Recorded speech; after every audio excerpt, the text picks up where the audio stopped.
Hi,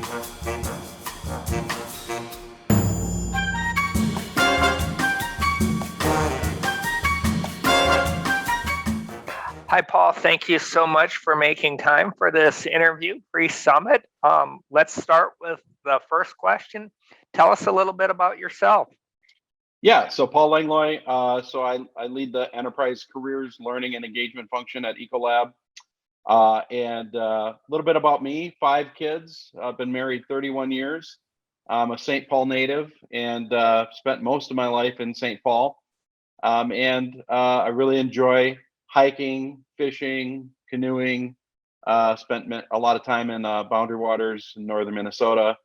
So really enjoy that space as well. So and I love teaching new concepts to folks, or really I'd say facilitating an environment where people are learning new things every day. Great, thank you. Sure. How do you see the L&D function adjusting its approach to accommodate hybrid work and hybrid workers? Yeah, and it's a great question. And in fact, I think it starts with defining for your organization, what does hybrid learning mean? Because I think folks get that confused with blended learning.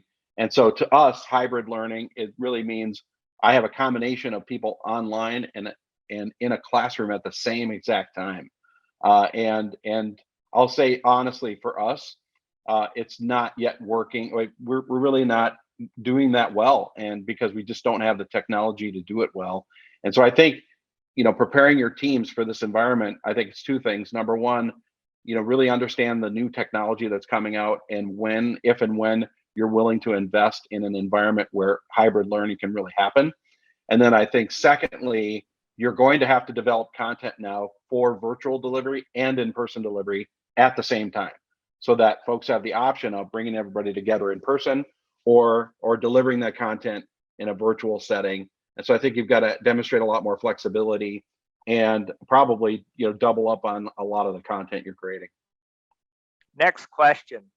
Describe your vision for how learning and development world can retain its talented resources during this time of the great resignation / reshuffle.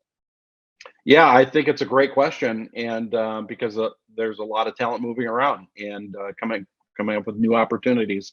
And I think for us in the learning space, it's really redefining what are the skills that you're going to need in the future, and being very clear about that, and then purposefully designing your roles around those new needs, and really helping folks see where things are headed in the learning space, and giving them opportunities that play into not only their strengths and their background, but also where they may want to head in the future, when it comes to that the digital skill set, digital capacity, and their digital capabilities, or ability to kind of quickly learn, tools that are in the cloud, software as a service type of applications, and delivering things differently. So that's I think the biggest thing we can do to help our teams is paint a picture of the future and help them see how they fit in and the roles that are going to be available for them in the future. Okay, great. Let's go back to personal a little bit. What are some of the activities you enjoy outside of work? Well, yeah, like I said, I enjoy the getting outdoors. We've got a beautiful up in Minnesota. We have a beautiful summers, and we have gorgeous winters. We often overlook that, but love to get outdoors and fish with my kids, and just do a lot of boating and canoeing and camping. And I have a dog, and I do have 5 kids. So while they're getting older, it's certainly something that you spend a lot of time with your kids, and I have a grandchild on the way in July, so I'm excited about that as well. So spend a lot of time with the kids and family. Great. Congratulations on being a grandfather soon. Thank you. It's exciting. What qualities do you want to see in the leaders on your team, Paul? I want them to be themselves, really, and have a lot of self-awareness, and work towards being more and more of who they really are.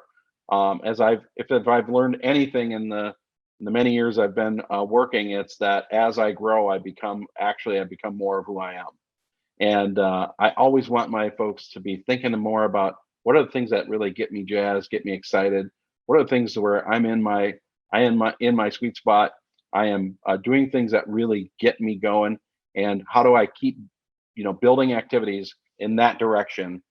So I'd say that's a big piece. And then the other thing I challenge my team on a lot is reinvent your job every 6 months. I want you thinking about how do you continue to evolve the activities that you're involved in, so that 6 months later you can look back and say, wow, I'm doing things that are very different from what I was doing back 6 months, a year, 2, 3 years ago. So I really expect them to be thinking forward and thinking about how their role is going to change over time, and being intentional about that as well. Just because we know that things are changing so quickly, our roles are going to change as well if we're really going to grow and evolve. Great. Last question for today. What's your favorite saying or quote? Yeah, this I love this question, and I'm reminded of a saying we use a lot at Ecolab. It's fix the roof when the sun is shining. And so the whole idea is, don't wait to make big change until things are really going downhill. When things are going well, that's the time to look ahead, think about what's next. Think about how you're going to reinvent yourself, reinvent your function, reinvent the work that you do while things are good, because that's the best time to do it. Don't wait until there's a lot of stress and issues to make change. So that's a good one. The other one I'll say is bad meeting, good life.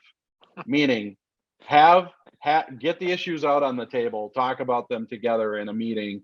That makes your life much better. And if you can really do that and talk through issues and talk through problems as a team, as a group, as a company, it's something we say within Ecolab: bad meeting, good life.